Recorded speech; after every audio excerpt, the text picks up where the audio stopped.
part of where this came from is, okay, I love Jane de Chantal, but who wouldn't recover from perfectionism if you had a doctor of the church as your spiritual director and BFF, right? Yeah. So I was intrigued to find out there was another woman, same time, same kind of circumstances. She founded a religious community. She was actually a mother superior at an important convent in France. And she also had Francis de Sales for a time as her spiritual director. And she also was a recovering perfectionist, except she didn't recover. She went in the other direction. And Oh. this advice he gave Jane, Angelique, in one ear, out the other. And she grew increasingly hard on herself, hard on her nuns, hard on her critics. She was a voice of reform in a church at the time in France that was a mess. There was a lot of corruption, and she was right to be mad about a lot of it. But increasingly, her faith hardened into an ideology. It wasn't a living, loving relationship with Jesus anymore. It was kind of a club to hit her enemies over the head with. And her nuns were all about the external penances and all about the rules, but they kind of lost sight of, for instance, evangelization. No time for that. They were all just trying to claw their own way to heaven. And so this story is really interesting because I think the important part about Angelique is when she lost her joy. She lost her joy in the faith. Things turned out very badly. And she grew into a woman known as the mistress of Jansenism. And with her help, the Jansenist heresy, probably the most notorious perfectionist heresy in church history, took off, first in France and then all over really all over the world.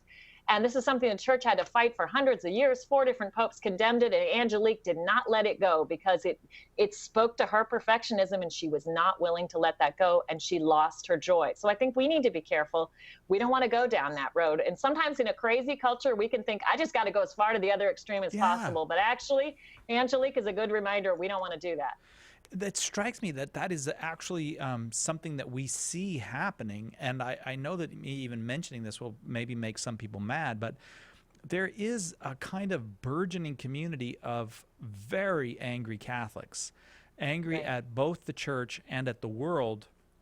And there, like you said, there is plenty to be angry about. That's not an unreasonable response, but it's nonetheless dangerous. It feels joyless. It feels like a joyless Catholicism. That's right. And Francis de Sales warned Angelique of this. He died, and then she found a new spiritual director, the founding father of Jansenism. But before he died, he told her, be careful. You want to pray for reform in the church. Pray for God to use you in that.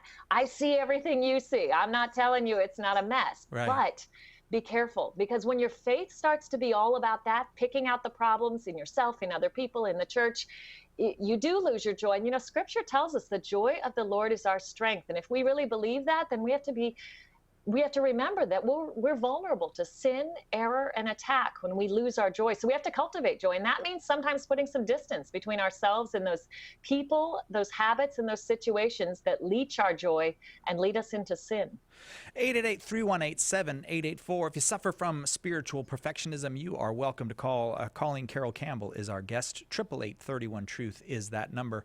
It strikes me that there's also this thing, Colleen, that where our society has something of a perfectionism about words. If you say something the wrong way, and we call, often we hear the term politically correct, but it's even worse. It's a very pernicious thing about constantly policing each other's speech. I don't know where I'm exactly going with that, but that does not seem like a very Christian response. No, it's not. And in a certain sense, it's a form of secular scrupulosity, right? I mean, we're scrupulous about scouring each other's statements. And, it's this intolerance of human weakness, intolerance of the fact that sometimes somebody has a bad day, says the wrong thing. I mean, heaven forbid, you walked around with a tape recorder behind me all day and night, and I didn't say something that I would be embarrassed. This is part of being human. We have to accept that in ourselves. We have to also extend it to others, even our enemies. Well, what about St. Benedict? You have St. Benedict in your book. St. Benedict, wow, man, he's really kind of the father of Europe, and all because he made this very simple rule for monks. So where does he fit into this picture? Well, he's interesting because you think of Benedict and you think of balance and this balanced life that sprouts from this rule that's very ordinary in many ways. So I was surprised to find in my research that Benedict was a really fiery person. I mean, he was a real spiritual striver. He's living in the cave for years. His first attempt at leading a monastic community ended in disaster. The monks tried to poison him. They ran him out on a rail. And part of that was his is overly, I think, high expectations of himself and others in community life. And it was out of that failure that he crafts this rule, and he starts again with something that's more realistic about our human weakness and our limitations. And one of the best things Benedict can do for us today, especially those of us who struggle with workaholism and wanting to do more and more and more, is to remind us of our limits. When it's time to pray, drop the work and go pray. When it's time to play, drop the work and go play. And if more of us respected our limits, I think we could follow this Benedictine way to real holiness. Yeah, now, but I don't know if it's the Benedict option, but it's certainly the Benedict lesson that there's a lesson there. Yeah. Absolutely. Yeah. And he shows us that limits can be a good thing. I think we're so used to saying, got to have it all, got to want it all, got to do it all. And Benedict reminds us, all comes in heaven. Right. Here we have limits. Here we're weak. Here we screw up sometimes. And God is there with his grace, even in our mess. The book, The Heart of Perfection, How the Saints Taught Me to Trade My Dream of the Perfect for God's, is from Simon & Schuster, which means you can get it anywhere, right? It'll be... Yes, anywhere. Amazon and Barnes & Noble and your local Catholic or indie bookstore, pretty much anywhere. Very good. Very good. Terrence is our next caller. Terrence is in Rhode Island, listening on 88.5 FM. I believe, Terrence, that the female version of your name is Therese, and we were talking just a little while ago about Therese of Lisieux. Terrence, happy to have you. Your question for Colleen Carroll Campbell. Hi. Hi. So my question, sorry, I might have some difficulty formulating it, but somebody called, a man in RCIA called in earlier, and he was talking about anxiety and discerning the will of God, and you talked to him about patience, and then you were talking about Jansenism and extreme behaviors. So I guess my question for you is, patience is always a good thing to have, and God works slowly. Sometimes we hear stories of saints taking very drastic actions, like Saint Thomas Aquinas scaring off a prostitute with a red-hot poker. I heard that he did right. that. And even what you mentioned earlier about Saint Francis of Assisi stripping himself naked in front of his father and the bishop, which I heard of too. I mean, that's very that doesn't immediately strike one as patient. So I guess my question was I'm thinking of doing a fast, and I know you're not here to really to give spiritual direction, but my question is can you can have a sense of urgency and take extreme action that is good, that is motivated by the love of God, right? Yeah, I mean, I don't. Oh, go ahead. So, yeah, what's the difference between, say, having compulsion in the moment, being I have to do this, and the sense of urgency that comes from a holy desire, the sense of no, I'm not going to put this off, I'm going to do it now because now is the day the Lord has made. What's the difference? Yeah, that's a great question. And I certainly don't mean to imply we want to compromise with sin. There is no compromise with sin. God hates sin, and because it separates us from him. And so we don't want to have any tolerance for sin either. However, I think we do have to have tolerance with our weakness and with the limits of life and how quickly we can figure out what to do. Even in Francis's big moment, that was years in the making. And so I think it's important to be in connection with others. I think a good spiritual director is always helpful, a regular confession, and we can get some advice from others. A lot of these recovering perfectionist saints really started to make strides when they opened up to others and kind of tested some of these ideas to make sure they weren't just completely going off in their own direction. I think you're absolutely right. Sometimes God does call us to do radical things for him. In fact, a lot of these saints did some really radical things after they began to recover from perfectionism, partly because they were no longer worried what the world thought of them. But I think we always have to remember it's rooted in prayer, and we do have to give God a little time to speak to us. But there can be a time when it is time to act, and perfectionism can actually hold us back. It can become this procrastination, whereas if I can't do it all perfectly, I'm just going to keep waiting and waiting and waiting until the time is perfect. So it's really a matter, I think, of discernment. And I do think a good spiritual director or confessor can help us work through the particularities of our own situation better than, we could just kind of tossing off an answer here or there, but rooted in prayer always. Terrence, is that convincing to you that a spiritual director can be helpful in those things? Yeah, because, I think probably the difference, it's subtle and it's not subtle, but I think the difference is probably really like in the details, because, you need to go into a lot more detail about the particular situation. So it actually does make sense you'd need a spiritual director who you could talk about the situation with more fully. Just a little bit of advice to you: don't get Angelique Arnaud's spiritual director. Get somebody else. Stay away from that guy, whoever that was.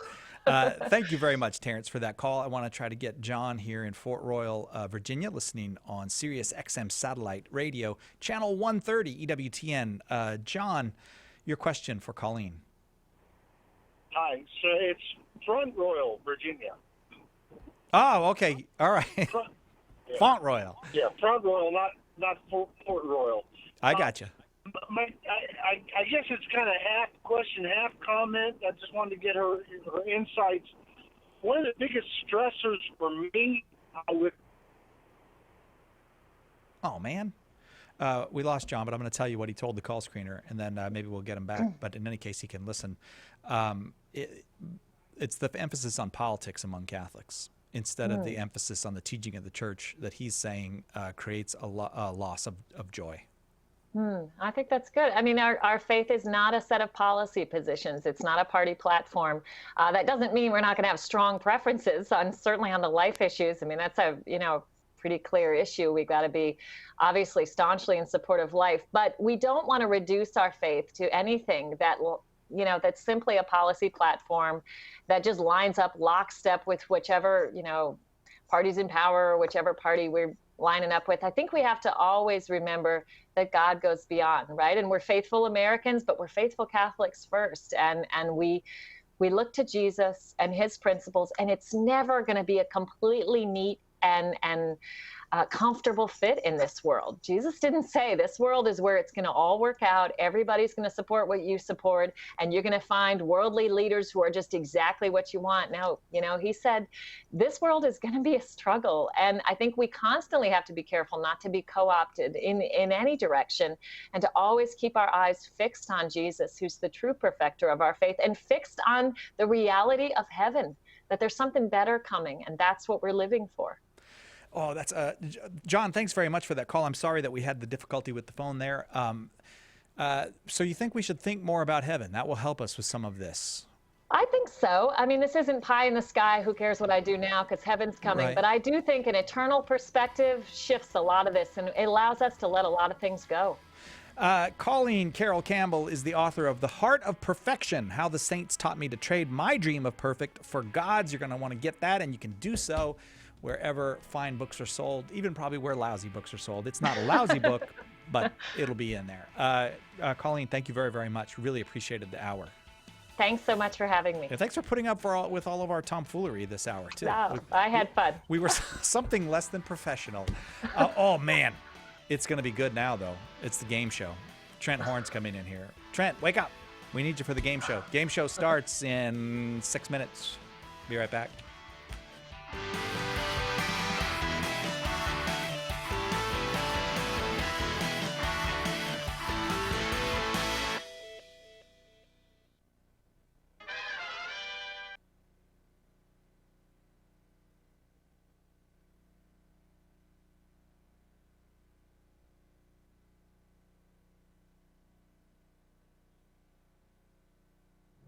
With the recent commemoration of the 50th anniversary of the release of Humani Vitae, there have been fresh attacks on Catholic teaching from outside and unfortunately inside the Church. That's why Catholic Answers thought it critical to provide a vigorous affirmation of Pope Paul VI's prophetic wisdom with our newest book, Inseparable: 5 Perspectives on Sex, Life, and Love in Defense of Humani Vitae. We asked 5 distinguished contributors to reflect on and defend Humani Vitae from 5 perspectives, each of them compelling, together forming a mosaic of truth. Don't be caught uninformed when the topic comes up among friends, family, and coworkers. Order your copy of Inseparable today by calling 1-888-291-8000 or by visiting the shop at Catholic.com. As Catholics, we hear expressions like dogma, doctrine, deposit of faith, and of course, magisterium. And adding to the confusion, we have the ordinary magisterium and the extraordinary magisterium. So what if you were looking for one book written for the layman that explained what all these terms mean and how they interact in the lives of the Church and her faithful? The fact is, no such book existed until now. Brand new from Catholic Answers Press is Jimmy Akin's latest book, Teaching with Authority. Teaching with Authority is not about specific church teachings, it's about church teaching itself. A unique and long overdue resource for Catholics as well as those inquiring about the faith, Teaching with Authority will help deepen your understanding of what the Church teaches by showing you how, why, and where she does. Get your copy of Teaching with Authority today by calling 1-888-291-8000, logging onto the shop at Catholic.com, or asking for it at a good Catholic bookstore near you. Sharing the gospel with family and friends can be challenging. It's especially hard when they won't even hear you out because of all the mental roadblocks they've built up. This is Carlo Broussard, and in my new book, Prepare the Way, my aim is to help you tackle that essential first step to apologetics and evangelization, getting people to listen with an open mind. Even our best witness can bounce right off folks like these if we don't prepare the way first, breaking down barriers and leaving minds and souls free to encounter the truth. I'll give you evidence and arguments and step-by-step strategies based on asking the right questions to help them overcome their obstacles and make a straight path for the Lord. Order your copy of Prepare the Way today by calling 1-888-291-8000, visiting the shop at Catholic.com, or asking for it at a good Catholic bookstore near you. Did you know that Catholic Answers Live is on TV? What began as a monthly series on EWTN in April of 2017 is now going to be coming to you on a weekly basis. You can catch Catholic Answers Live TV Saturdays at 5 p.m. Eastern Time on EWTN, with an encore at 2:30 a.m. on Sundays. We'll also be available soon on Apple TV, Roku, and the Augustine Institute's multimedia platform, Form. Make a point of making Catholic Answers Live TV part of your weekly viewing, and we'll see you on the airwaves. In his new audio presentation, The Very First Fathers, apologist Jimmy Akin takes you on a tour of the earliest Christian writings outside the New Testament. From the most famous figures and most notable works to those lesser known but no less important, this pivotal time in the development of the early church is revealed in fascinating detail. Jimmy shows how, even in the first century after the resurrection, it was necessary to defend and explain truths that are still under attack today, such as the real presence of Christ in the Eucharist and the perpetual virginity of Mary. The Very First Fathers is a compelling look at the dawn of the Christian age and edifying listening for anyone who wants to understand and defend the full truth of Catholicism. Order your copy of The Very First Fathers today by calling 1-888-291-8000, logging on to the shop at Catholic.com, or asking for it at a good Catholic bookstore near you.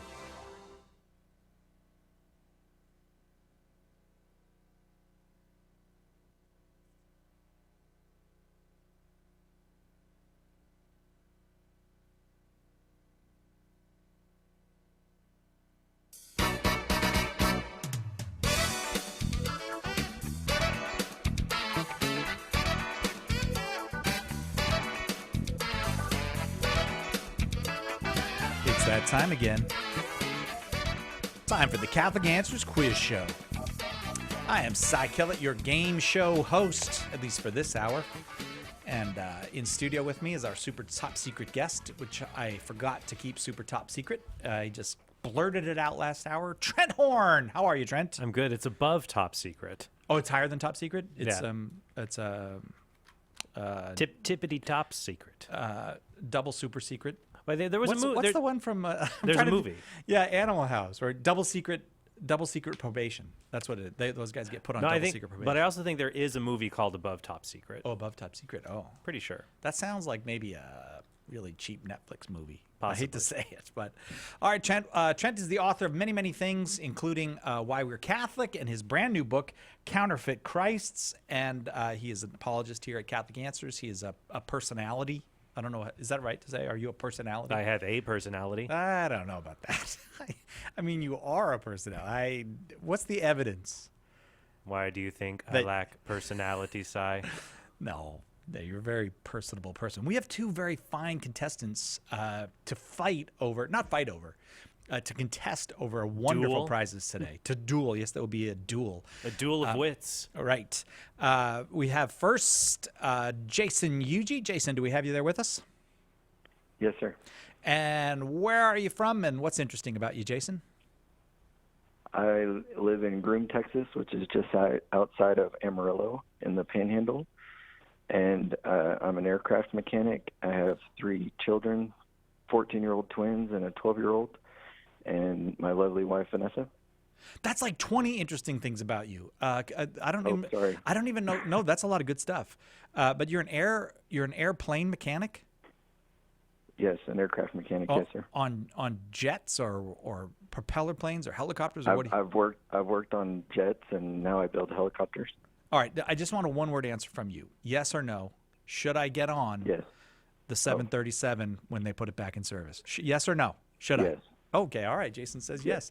Contestant number 2. I think Jason is contestant number 1 because he responded first to assistant producer Marie when she was put the call out for contestants. And so contestant 2 is Sam Masato. And where are you, Sam? And what's interesting about you? I'm from San Clemente. I've happily married 2 boys, one in university, right by you guys, San Diego State. Great Newman Center there, by the way. Oh, great. And another junior in high school. Well, congratulations on that. San Clemente, I don't know if I'm going to throw a little trivia out. Maybe Trent doesn't know this. The former Western White House of Richard Nixon. Am I correct about that, Sam? Yes. Is it still there?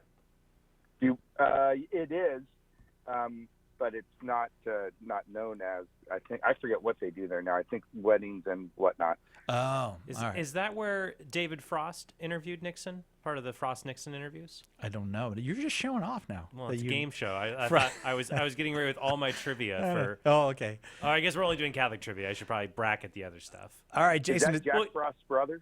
Jack Frost, yes. They were brothers. All right. right. We got to move into the rules of the game show. Jason is contestant number 1. Sam is contestant number 2. Jason and Sam, will alert you to which prizes you're playing for as you go.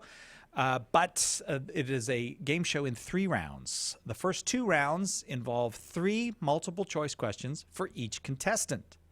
And the third round is what we call Final Judgment, and it is 7 true or false questions for the contestant who survives round 1 and 2. The 6 questions that you will get in rounds 1 and 2 will be totaled up. Your correct answers will be totaled up, and whoever has the highest number of correct answers will go on to the final judgment. If there is a tie after the first 2 rounds, well, Jason, because he is contestant number 1, will pick box A or box B, and we will open it up to see whose designation is in there to go on to finish. So far, is all that clear to you, fellas? Yes, sir. Okay. He said, sir. Can you maybe work on that? Treating me with some respect, Trent? Sure thing, dude. What? Okay, so you also have some lifelines, and you can use them. You get 2 lifelines, and am I right? 2, and you can use them either in round 1 or round 2. But once they're gone, they're gone. You don't get a reboot when we head into round 2. Your 2 lifelines are as follows. You can ask, because they're multiple choice questions, you can ask Trent to eliminate 1 wrong answer, which will leave you with a 50-50 choice, or you can ask Trent to give you the correct answer. Okay? Okay. Yes, sir. All right. But there is a catch. When he gives you the correct answer, he has to do it in Pig Latin. KOA? I would like to hear that. Okay, I really wait till if you don't use it, I'll force you to use it on the last question because we got to hear Trent do some Igpe Atenle. I can butcher many different languages, and Pig Latin is among them. So, all right, get ready, Nick. If you give a wrong answer, you will hear this sound, and if you give a correct answer, you will hear this sound. Okay, here we go. Contestant number 1, Jason, your first question. The following is not a pope's name. Okay, so which of the following is not a pope's name? A, Sylvester. B, Innocent. C, Andrew. Is it A, Sylvester, B, Innocent, or C, Andrew? You guys started with a hard one. I would like to eliminate one of the wrong answers. What? I will take away Innocent. There have been several Pope Nuts. That was not the one you wanted. You wanted him to take the other one away? I was. All right. Yeah, I was hoping he'd take a different one away. So it's between Sylvester and Andrew. Was there a Pope Sylvester or was there a Pope Andrew? Okay, shot in the dark, A, Sylvester. Boom! Yes, there was Pope Sylvester. You'll never believe this, but you know who his main cardinal was? Who? Nope. Tweety. Moving on to question number 1 for contestant number 2. Contestant number 2 is Sam. Sam, your first question. The following is a pope's name. So which of the following names is the name of at least one pope? A, David. B, Matthew. C, Sixtus. Sixtus. It's correct. There have actually been 5 Sixtuses. Oh, wouldn't in it be church good to be history. Sixtus the Sixth? Sixtus Come the on. Sixth. Hopefully we can pray to have that. In fact, actually, I just uploaded part of my history series at the Council of Trent podcast, a historical series on the different popes, and we just did one on the first Pope Sixtus, whose pontificate was from 115 to 125 AD. What does Sixtus mean? It means sixth. It really What? does mean that. Why was he called Sixtus? Well, there's different theories. One theory is that there was a pope who served in the pontificate at this time, though his name was lost in historical records, so he was designated with the label the sixth from Peter. Oh. Or it could be a coincidence. Sixtus is not that uncommon of a name in ancient Greek society, so he was the sixth. It could have been the sixth child in his family, for example. I got you. All right. So we're tied, right? 1-1. Mm-hmm. All right. Contestant number 1, that would be Jason. Your second question. Jason, the sacraments of initiation are A, baptism, Eucharist, holy orders. B, baptism, Eucharist, confirmation. C, baptism, confession, Eucharist. The sacraments of initiation are A, baptism, Eucharist, holy orders, baptism, Eucharist, confirmation, baptism, confession, Eucharist. B, baptism, Eucharist, and confirmation. I just noticed here on site that actually is correct. That's funny. Trent is looking at the sheet that I gave him, and I marked the wrong answer. You did that on. You know what? That's also my fault too. I went through the questions before. I found one other one. Don't say it. I'm not going to say which one. Yeah. But I'm surprised that this one just appeared to me right as I was reading it. I'm you are not correct. a detail-oriented person. All right, I'm not a detail-oriented person. You know, it's so- okay, Sai. If What? this is not a sin that merits the sacrament of confession, which belongs to the sacraments of healing. Oh, very good. Yes. And there in confession, you will meet a priest who receives the sacrament of holy orders, which belongs to the sacraments of service. So we have the sacraments of service, so matrimony and holy orders, the sacraments of healing, anointing of the sick, and confession, and the other 3 belong to initiation. Initiation. All right. So you got it right. Pay no heed to the sound. Sorry, Nick. We're going now to Sam. Question number 2, round 1. Sam, which of these is not a beatitude of Jesus? What? This is going to be hard. Which of these is not a beatitude of Jesus? A, blessed are you who receive mercy. B, blessed are you who are poor. C, blessed are the peacemakers. Do you want me to go over them again, or you got them? No, I have to say that mine are a lot easier than Jason's. Are they really? Oh, I didn't do that on purpose. B, poor. Actually, yours are harder than No, you thought. poor in spirit, not poor. They're not talking about money. They're talking about poor in spirit. This is a tough one because the first one says, blessed are you who receive mercy. And it's actually, blessed are the merciful. Blessed are the poor is a controversial one because it does not appear in Matthew's gospel. It appears in Luke's list of the Beatitudes. Right. He says, it's in are the Luke poor. 6:20. So we have to remember that the Beatitudes come both from Matthew's Sermon on the Mount and in Luke's Sermon on the Plain, where in Luke 6:20, Jesus says, blessed are you who are poor. So the first answer, blessed are you who receive mercy. It's actually, as I said, blessed are you who are merciful. And okay, I think we got to take a quick break. We'll take a quick break. We'll be right back with more Catholic Answers Quiz Show. Trent Horn and our contestants, Jason and Sam, right after this. It's all about the truth. Catholic Answers Live. We have a big problem. Our culture is dying, and souls are in danger of being lost. The answer is conversion to Jesus Christ in His church. St. Paul Street Evangelization is a Catholic organization, and we have hundreds of teams spreading the good news throughout the country. But we need your help. The harvest is great, but the laborers are few. Find out more and get involved today at streetevangelization.com. That's streetevangelization.com. He was a Jesuit, a cardinal, and a doctor of the Church. Matthew Bunson and the Doctors of the Church. St. Robert Bellarmine is honored for his immense contributions to theology, including helping to draft 2 important catechisms that defended church teachings during the Protestant Revolt. Pope Clement VIII named Bellarmine a cardinal because, as the Pope put it, Bellarmine had not his equal for learning. For more about the Doctors of the Church, visit doctorsofthechurch.com.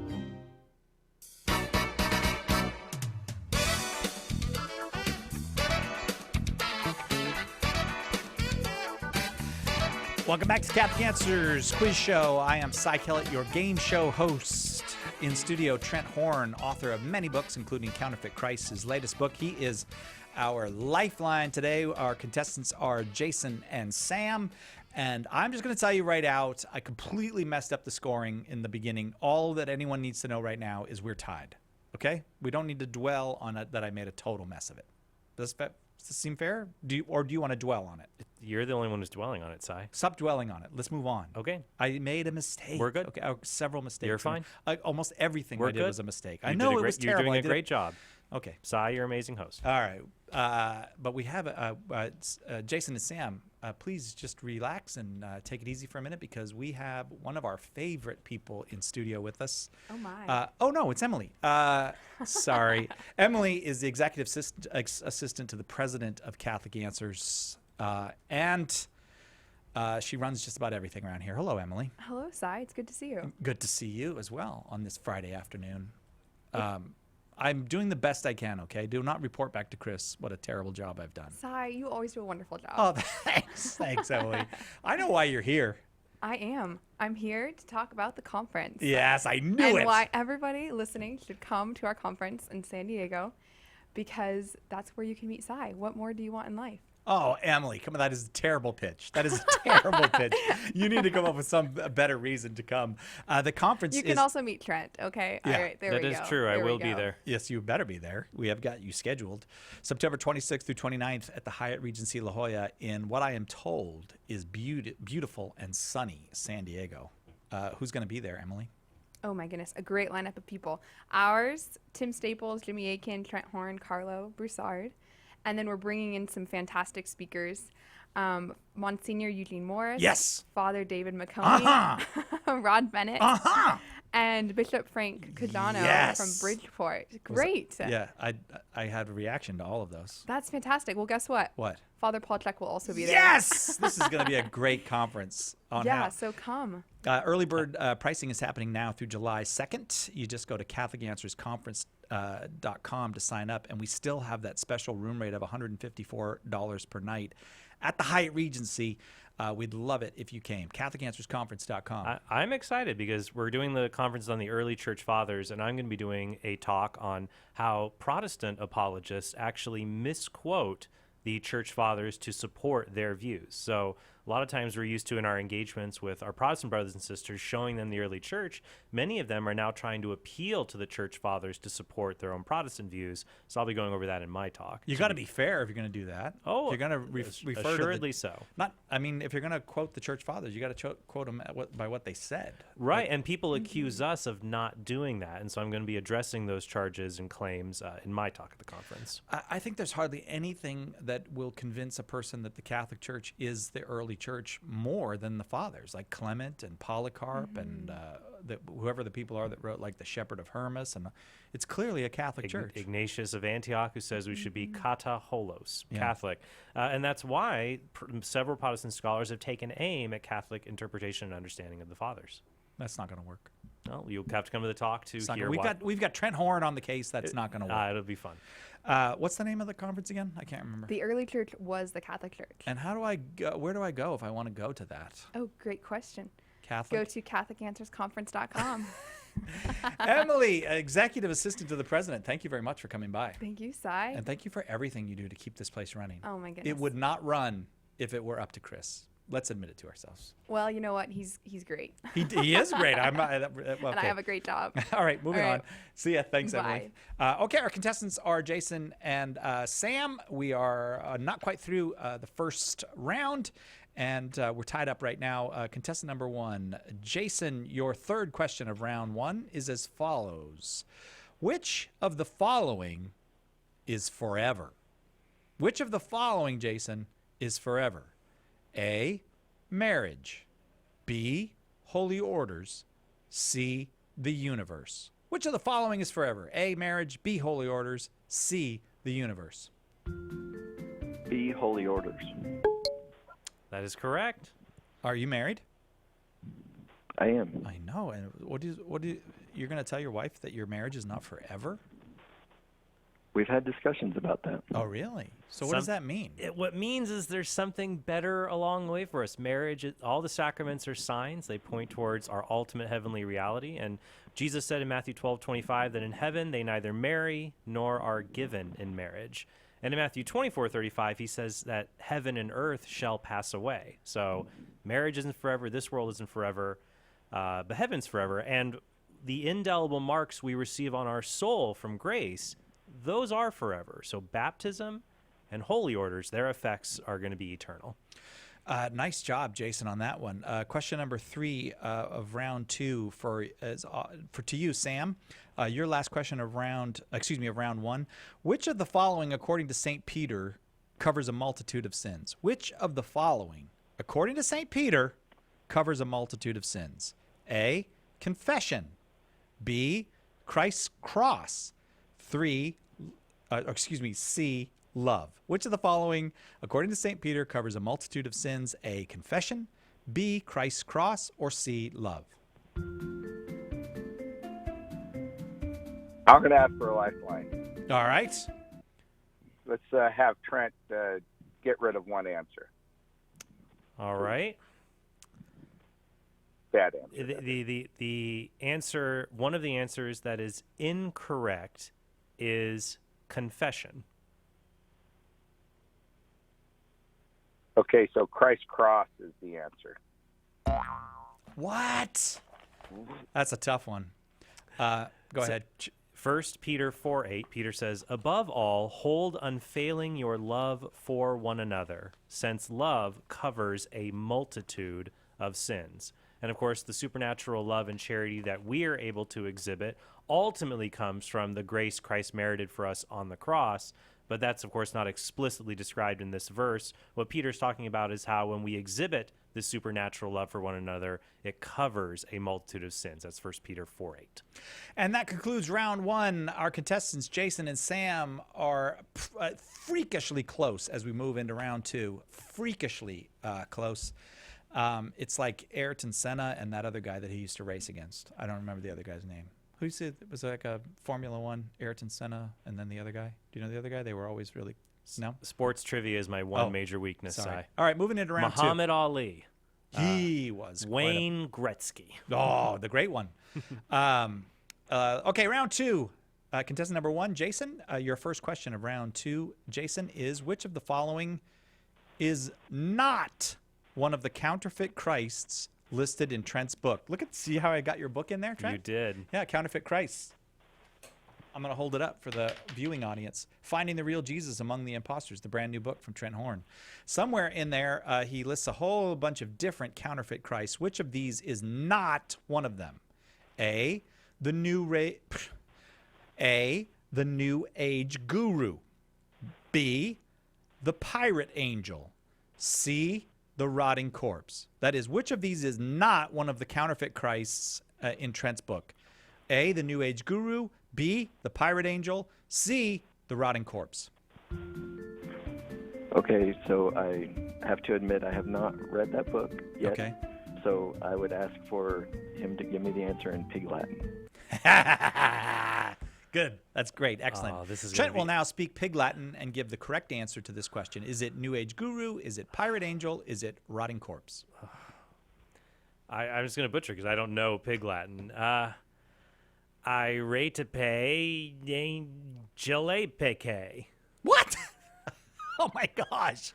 Every third grade girl in the world is laughing at you right now. Okay, and I am too. No, that's nothing unusual. That's about the level of my humor. Both from 25 years ago and today. So could you tell what that was that Trent was trying to say? Yes, the answer is B, Irate Pay Angel A. Okay, first of all, why do you say that New Age Guru and Rotting Corpse are two of the counterfeit Christs that you'll run across? New Age Guru is the view that Jesus is God in the sense that we're all God, and Jesus didn't come to save us. He came to teach us God consciousness and enlightenment. This kind of stuff you find in the works of people like Deepak Chopra. Rotting Corpse is the view of atheists who vigorously say that Jesus died and he stayed dead and he never rose from the dead. So those are myths that I refute in Counterfeit Christ. Pirate Angel. Do you know it? Do you know it? Yes. Pirate Angel is the reference that in Avengers Infinity War is what Drax the Destroyer refers to an unconscious Thor. He's like a pirate angel. After Thor's ship with the Asgardians is destroyed by Thanos, he's floating in space and picked up by the Guardians of the Galaxy. I wondered if you would get the reference. Oh, I did, He's sir. like a pirate angel. Like some and to immediately that Chris Pratt's character in Avengers Infinity War, Star-Lord, has a bit of an inferiority complex next to Thor. Jason and Sam, did either of you see that movie, Avengers: The Endgame? No, I did, not but yet. I did not pick up the reference. All right, sorry. That's what Pirate Angel is. I'm very impressed that I thought I was going pretty obscure there, but you can't outdo Trent. Okay, so I am then on question number one of round two for Sam. Who wrote that? No one can be at the same time a good Catholic and a true socialist. Who wrote this? No one can at the same time be a good Catholic and a true socialist. Was that A, Vladimir Lenin, B, Pope Pius XI, or C, Fidel Castro? You want me to repeat it, or are you okay? No, can you repeat that, please? Yes, who wrote this? No one can be at the same time a good Catholic and a true socialist. Was that A, Vladimir Lenin, B, Pope Pius XI, or C, Fidel Castro? I'll go with Fidel Castro. In Quadragesimo Anno in 1931, Pope Pius XI said that no one can be at the same time a good Catholic and a true socialist. So that's coming straight from the Pope, that you can't be a socialist and be a good Catholic. Now, he acknowledges other kinds of socialism, but says that they're so far removed from true socialism, they're not really socialism anymore. But to adhere to true socialism, one cannot be a good Catholic. Do you know where I found that quote? Where did you find that quote? Where do you think I found that quote, Trent? In Counterfeit Christ, because I have a chapter in there, was Jesus a socialist? Trent Horn's brand new book, Counterfeit Christ, Finding the Real Jesus Among the Imposters, available now. I've got a trivia question for you, Cy. Yeah.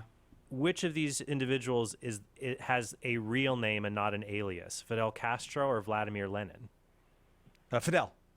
Yes, Fidel Castro is his real name. Vladimir Lenin is actually Vladimir Ilyich Ulyanov. Lenin was a nom de plume, as well as Trotsky and Stalin took on aliases as well.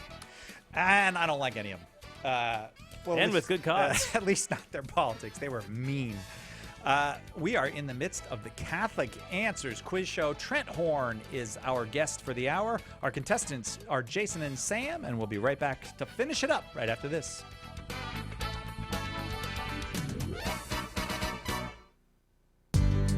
This is Dr. Scott Hahn, and stay tuned for more Catholic Answers Live. Did you know you can access Catholic Answers Live right from your phone or other mobile device? Download the Catholic Answers Live app today. The Catholic Answers Live app, available now on iOS and Android. Jesus asked his disciples, "Who do you say that I am?" Turns out that today, as back then, this question has a lot of different answers. So many groups want to appropriate Jesus, tweaking his identity until he looks and sounds just like one of them. But then you no longer have the Lord, says apologist Trent Horn. You have an imposter. In his new groundbreaking book, Counterfeit Christ, Trent exposes 18 phony versions of Jesus that we encounter today, helping you to recognize the fakes when you see them, explain why they're phony, and make a case for the full truth and beauty of who Jesus is, the Christ, the Son of the living God. Order your copy of Counterfeit Christ today by calling 1-888-291-8000, visiting the shop at Catholic.com, or asking for it at a good Catholic bookstore near you. Love and beauty. As a little girl, Dawn Eden Goldstein knew that she wanted those things, that in them somehow she would find God. Over the years as a rock journalist, she moved among some of popular music's best-known artists, straining to capture that transcendent love and beauty in every note and lyric. In Sunday Will Never Be the Same, Dawn recounts her spiritual journey in beautifully wrought detail, mixing powerful accounts of trauma, healing, and epiphany with funny anecdotes from inside the music scene. It is the rare conversion story that delights as it inspires, amuses as it edifies, and ultimately lays before the reader a lived testimony to the transforming grace of Christ. Order your copy of Sunday Will Never Be the Same by calling 1-888-291-8000, visiting the shop at Catholic.com, or asking for it at a good Catholic bookstore near you.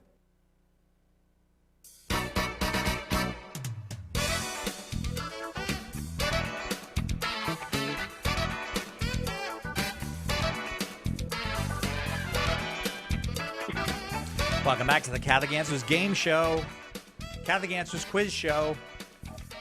Got the quiz right here in my hands. Got two contestants, Jason and Sam, and I got a magnificent special guest, Trent Horn, the author, if you didn't hear the first half of the show, the author of Counterfeit Christ, Finding the Real Jesus Among the Imposters. Hello again, Trent. Hello, Cy. Also the podcaster behind the Council of Trent, but we'll talk a little bit more about that as we go. I got another question for, what are we up to, Jason? Question number 2, round 2. Am I correct? Jason.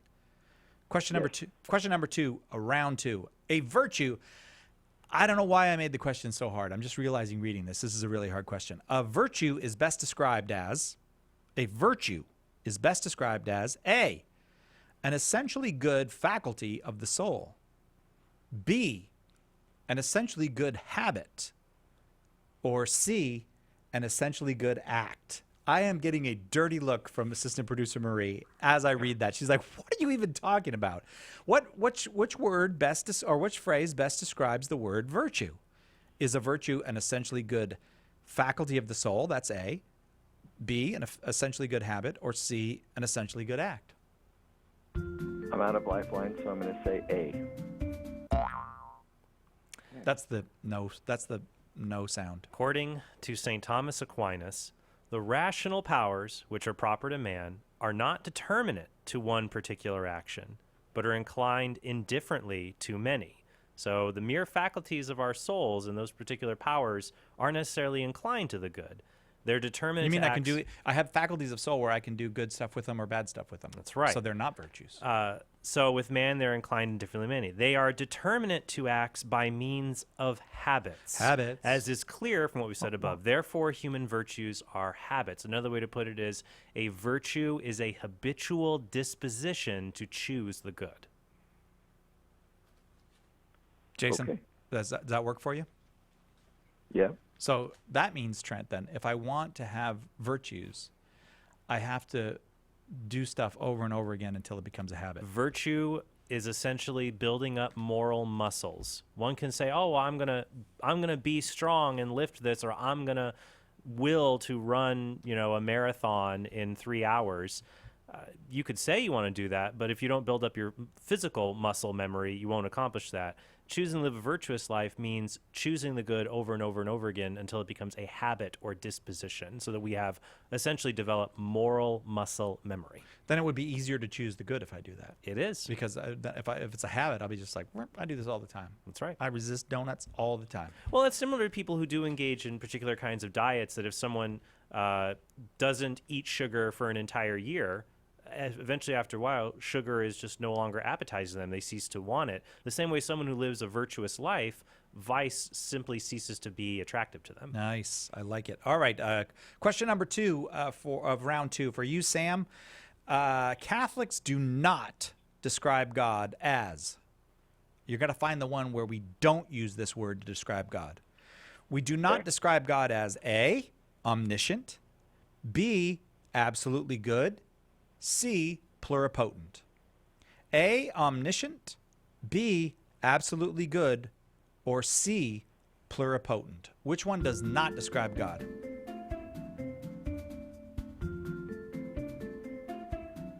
C. Boom! Nailed it! That's correct. God is not a stem cell.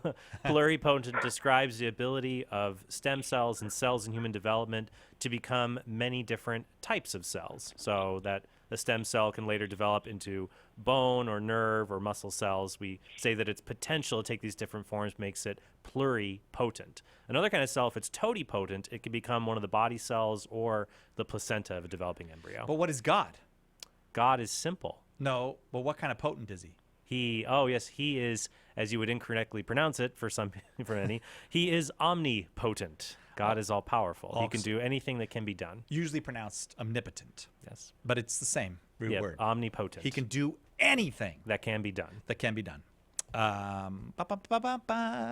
Question number 3, round 2. Oh, this is an important one. Question number 3, round 2. Contestant number 1, Jason. In his second letter, Peter says we will one day, A, see the divine nature, B, touch the divine nature, C, share in the divine nature. Which thing did Peter say in his second letter? That one day we will see the divine nature, A, touch the divine nature, B, share in the divine nature, C. C, share in the divine nature. What? Nailed it. That's correct. 2 Peter 1:4, Peter says we will share in, or we will become partakers in the divine nature. So if we're going to share in the divine nature, and I'm using the U.S. Catholic Bishops translation for that, you're using something fancier because you use the word partakers. But I'm going to have to become like God then. Yes, we will become like God, which in the Western Church, we don't become God, but we become conformed to be more and more like him. In the West, we call that divinization. Yes. That was a skipped record there. Maybe, although here in Catholic Answers, even in the West, we tend to use another word. We say theosis, I guess, because, well, we have a podcast, Clumsy Theosis, and maybe it's just easier to say than divinization. Clumsy Theosis, a wonderful podcast to help you struggle your way to becoming more like God. Of course, by availing yourself of the graces that God made available. You can get that wherever you get a podcast. Clumsy Theosis, Rochelle Lucero makes that podcast here. Final question of round 2. Now, do you like how I made some of these questions into ads? Or not? Or you don't like it? You like it when it's your book, huh? Oh, I do like that. I want seeing some of them. I guess it's good you're not like selling tires or disposable razors or something. If I could get someone to sponsor a question, I could do that. If we could get somebody to, like, This question's sponsored by Pirelli Tires. Well, okay, no. But then if tire is the answer, the sponsorship will give away. They'll give it away every time. But you can't have an answer like flat or something like that, because then Pirelli would be like, "Oh, we're not sponsoring that." Right. Okay, so we got to give Sam his final question of round 2. Sam, before we can share in the divine nature, Peter says we must. Okay, so we're going to be sharers in the divine nature, but before we can get there, Peter says we must A, escape the corruption that is in the world. B, give all we have to the poor. Or C, run the race until the end. So before we can share in the divine nature, Peter says we must escape the corruption that is in the world. That's A. B, give all we have to the poor. Or C, run the race until the end. Is it A, escape the corruption that is in the world? B, give all we have to the poor? Or C, run the race until the end? I'm going to ask my last lifeline for Trent in Pig Latin. Pig Latin, Trent. Try to say this in Pig Latin. I'm so happy that I put a long answer here at the end. It does. All right, let's give this a try. Oh. Episque to the Dukurgaratipissane. That okay is in the world okay. It's not okay. That is horrible. That is horrible. I told you I can't do pig. I don't know. So before we can share in the divine nature, do we have to escape the corruption that is in this world, give all we have to the poor, or run the race until the end? I'm going to guess he said escape the corruption of the world. That is correct. He has granted to us his precious and very great promises that through these you may escape from the corruption that is in the world because of passion and become partakers of the divine nature, 2 Peter 1:4. Okay, it's time to tally up the score. Marie will use a supercomputer, the Catholic Answers supercomputer, to tally up the score. I believe the score, if is this correct here? We have Sam with 3 correct answers, Jason with 4. That makes Jason the winner. Am I correct about that?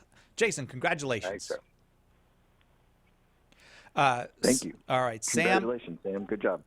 Sam. Thank you. I feel terrible because I made the questions kind of goofy and hard this time, but we're not sending you away empty-handed. We are going to send you a copy of Trent Horn's book, Counterfeit Christs, Finding the Real Jesus Among the Imposters. Thank you. All right, Sam, you got. Did you give assistant producer Marie your address, or do you? You know, I don't think I have yet. All right, hang on and do that, Sam.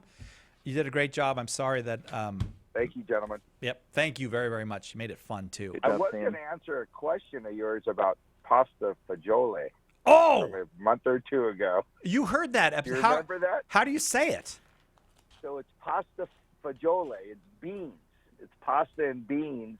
Dean Martin came up with pasta fazool because it rhymed. I feel like we need to send him another book. Let's send him also Prepare the Way, Overcoming Obstacles to God, the Gospel, and the Church, Carlo Broussard's brand new book.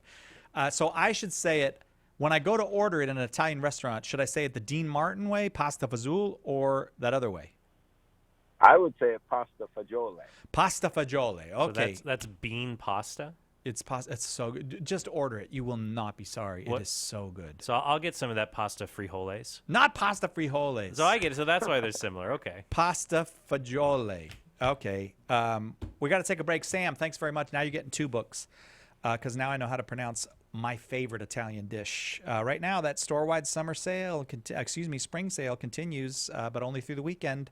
Enter promo code SPRING19 when you check out at shop.catholic.com for 15% off everything. Catholic Answers Live. Catholic Answers Live is brought to you in part by CatholicSingles.com, the website for Catholics who want to meet others who share their Catholic values for faith, fellowship, and love. You can learn more at CatholicSingles.com. Catholic Answers Live thanks CatholicSingles.com for their generous support. Underwriting for Catholic Answers Live is provided by Real Estate for Life. Real Estate for Life connects home buyers and sellers to real estate agents while supporting pro-life organizations. On the web at realestateforlife.org. Divine Intimacy Radio. When you engage with the wisdom of saints this way, it stokes the fires of God in our hearts, encourages us, strengthens us, and gives us wisdom to deal with the difficulties of life. It also gives us wisdom that allows us to rise above all of the junk, to live with joy and peace in the midst of even the most difficult circumstances. Divine Intimacy Radio, Sunday, 6:30 a.m., 1:30 p.m., and 11 p.m. Eastern on EWTN Radio.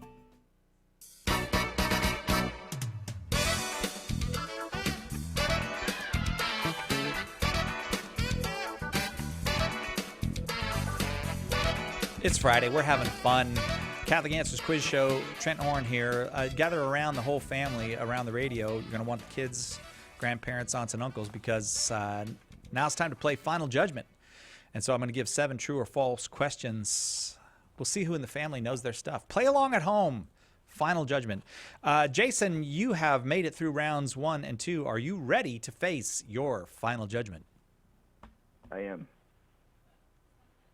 You sound very confident. I am. Really? All right. Yeah. I hope you don't have to face the real Final Judgment too soon, but... All right, here's the way it works. Final Judgment, 7 questions, true or false. I'll ask the question, and you'll say either true or false. If you get that question correct, you win the prize that goes with that question, and I'll tell you the prize before I ask you the question. If, by some miracle, you get all 7 of these questions correct, you get all 7 of the prizes, but you also get $50 in a credit at shop.catholic.com to buy anything you want over there. I would love that. All right, calm down, Jason. I have a question for you, Cy. Yes. True or false? Judgment has 2 E's in it. How did I spell it? Don't look at your paper. Judgment. Oh, wait. All right, I spelled final right. Okay, are you ready for the question? We need to true or false? Does it have 2 E's? We just need to get... It's false. That's right. It has 1 E, Yes, despite what you sent me in the email Not earlier. when I spell it, because I do fancy spelling. I do old English. True or false? Theater has 2 E's. Theater. Theater has 2 E's. True, Yes. in England. But not here. I don't even know what Trent Horn is doing now. This is just distracting from the program to We're getting us humiliate warmed me. up for our Final Judgment Yes, true false I feel time. so bad about myself now. Jason, I don't know if I can go on. All right, let's do it. I need you to. All right, here we go. True or false? This is your first question. And on you're playing for Trent's book, Made This Way, that he wrote with Layla Miller. Made This Way, here you go. True or false? The book of Proverbs is traditionally included among the works of the prophets. True or false, Jason? The book of Proverbs is traditionally included among the works of the prophets. False. Correct. It's among the wisdom literature along with the Psalms. All right. I hope you were playing on at home, along at home, and you got that one. The book of Proverbs is part of the wisdom literature, not usually included among the works of the prophets. You have won Made This Way from Trent Horn and Layla Miller. Congratulations, Jason. Now question number 2 in your Final Judgment. True or false, Jason? Jesus recognized the Pharisees as legitimate religious authorities. True or false, for those of you playing at home as well, Jesus recognized the Pharisees as legitimate religious authorities. True. That's correct. In Matthew 23:2, Jesus says, "The scribes and the Pharisees sit on Moses' seat. So practice and observe whatever they tell you, but not what they do, for they preach, but do not practice." Man, you're tearing it up right now. You're 2 for 2, and I didn't even tell you what book you were playing for, but it was a DVD, actually. The Case Against Contraception, a DVD. I remember it as a fine. I don't remember who the host of that was, but I just remember thinking, this guy is good. The Case Against. Have you ever seen it? Not surprising. I've come across it once or twice. Really? Yeah. Who's the host of that thing? That would be me. Oh, that's Trent Horn made that one. All right, so you've got 2 things. You're playing now for Persuasive Pro-Life. That is also a book from Trent Horn. Persuasive Pro-Life is yours if you can answer the following question. If you're playing along at home, it's the same question for you. When Moses lived in Egypt, the pyramids of Giza, including the Great Pyramid, by the way, were already many centuries old. True or false? When Moses lived in Egypt, the pyramids of Giza were already many centuries old. True. That's correct. The pyramids of Giza were completed at the latest, probably around the 18th century BC, and the Exodus probably took place sometime between the 13th to 15th centuries BC. Man, you are tearing it up. You are tearing it up. So, like, if I see in the movies and the Egyptian slaves around Moses' time are building the Great Pyramid of Giza, that would be an anachronism? Yes, it would. In fact, I believe there was, I think it was an Israeli politician who went to Egypt who said, we Jews built the pyramids, and the Egyptians didn't quite take kindly to that because they would say that the Egyptians built it. Clearly, right, all right. Though the book of Exodus does describe forced building projects in the Goshen and is in the Delta region, and there is good evidence that Semitic peoples and Hebrew peoples were there, and that confirms the historicity of the Israelites being enslaved there, but not necessarily building pyramids, maybe building things like grain silos for Ramses the Pharaoh. Ramses. I'm so tired of Ramses. All right, you got 3 out of 3 so Who's far. Who's one of the possible pharaohs? Thutmoses is another possible contender. Thutmoses? Mm-hmm. He has Moses right in his name. Well, Moses is a very Egyptian name, which is also another reason to believe the Exodus account is historical. Learning so much from you, Trent. All right, here you're playing now for Why We're Catholic. That is a book that Trent Horn claims to have written. Why We're Catholic will be your prize if you get this one correct. The Council of Trent affirmed that each of the second sacraments was instituted by Christ. True or false? The Council of Trent affirmed that each of the 7 sacraments was instituted by Christ. True. That's correct. Now here's an extra bonus question. Which session of the Council of Trent did it declare this for the 7 sacraments? Well, you got to give him a prize if you're gonna give a bonus. You got to give a bonus prize. I'd give accolades. That's for. How about we give him Jimmy's book, The Fathers Know Best? I'm gonna guess 7. Yeah, it was in the 7th session. He got another book. Will you write that down? We got to send him Jimmy's book too. Don't tell Jimmy. Don't tell Jimmy what just happened. You're killing it, man. Did somebody send you the answers before the show? Because you're just killing it. No, sir. I listen to you guys a lot. All right. Here's another bonus question for you, and I'm not going to give you a prize if you know this one. Is there anything else that's called the Council of Trent that we should maybe talk about? It's a podcast by Trent Horn. That is a podcast by Trent Horn. It's spelled Counsel. Man, this guy's going to get them all 7. He knows everything. He knows everything. Okay. All right. Question number 5. Where is... Yeah, this is the right question. Where is the Ark of the Covenant now? Just kidding. That's not really your question. True or false? The Second Vatican Council taught that religion is a personal matter, but that Catholic faith is the best way to God. True or false, Jason? The Second Vatican Council taught that religion is a personal matter, but that Catholic faith is the best way to God. That would be false.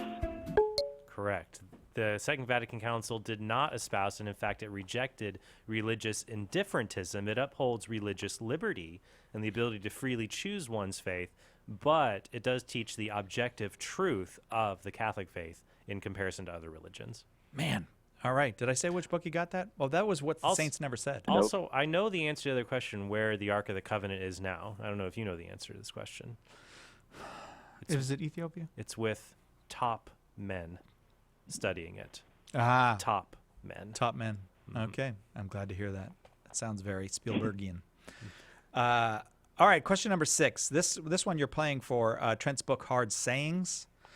True or false?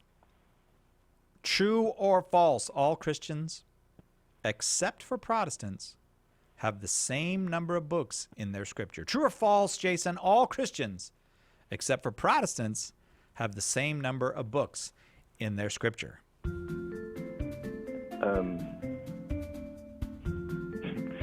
Would more, no, Christians. The only... Think it through. I would say you'd have the... Eastern Orthodox, I believe they have more, so I'm going to say false. This guy's a magic man. It's crazy. That's correct. The Eastern Orthodox actually have a wider canon than even Catholics and Protestants. I think Ethiopian Orthodox have the biggest canon, or it might be the Copts. Ethiopian Orthodox have the Book of Enoch and the Book of Jubilees, and the Eastern Orthodox have other things like the Prayer of Manasseh and Third and Fourth Maccabees. I hope we're not getting played by this guy. I hope he didn't somehow get the answers sent to him, because if he gets the next question correct, he not only gets the 7 prizes plus the bonus prize of Fathers Know Best that we're going to send him, but he also gets $50 to spend any way he wants at shop.catholic.com.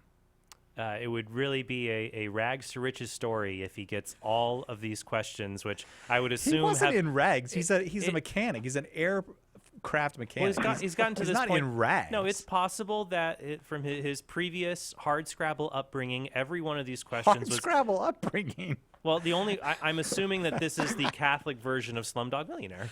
Okay. Why he can get all the questions right. Jason, by any chance, did you have a hardscrabble upbringing? Not really. All right, you're kind of ruining the Cinderella story here. All right, typical American upbringing, I guess. All right. Did you watch television as a child? Yes. All right. Well, here we go. It's not a Cinderella story. It's not up from hardscrabble beginnings. It's just a guy who's going to win a whole lot of stuff if he gets this question correct. Jason, true or false? True or false? The 5 solas are listed in the letter to the Hebrews. True or false? The 5 solas are listed in the letter to the Hebrews. True or false? The 5 solas are listed. I'm gonna say that's false. Dang it! We have to give him all that money. One would imagine the bedrock of the Protestant Reformation is not, especially described in Latin, is not found in the letter to the Hebrews. So really, yeah. All right. Let me ask you this, Jason? Can you name the 5 solas? I know there's sola fide, sola scriptura. Yeah. All right. Nope, that's about it. All right. Where do you find sola scriptura in the Bible? Because sola scriptura means that the Bible is the sole rule of faith. So where do you find that rule, sola scriptura, in the Bible? I don't find it there. Man, Jason, do you want to work here, Jason? Do you want to just work here at Catholic Answers? I do. I really do. Do you really? Yeah, you should call Trent. Trent, well, you're going to say something about sola scriptura.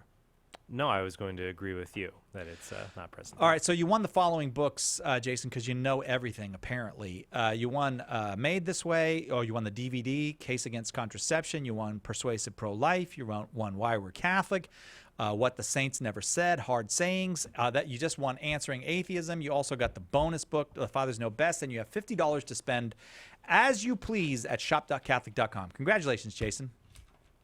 Thank you, and thank you for letting me be a part of it, and talking to you guys is a bigger prize than all of that.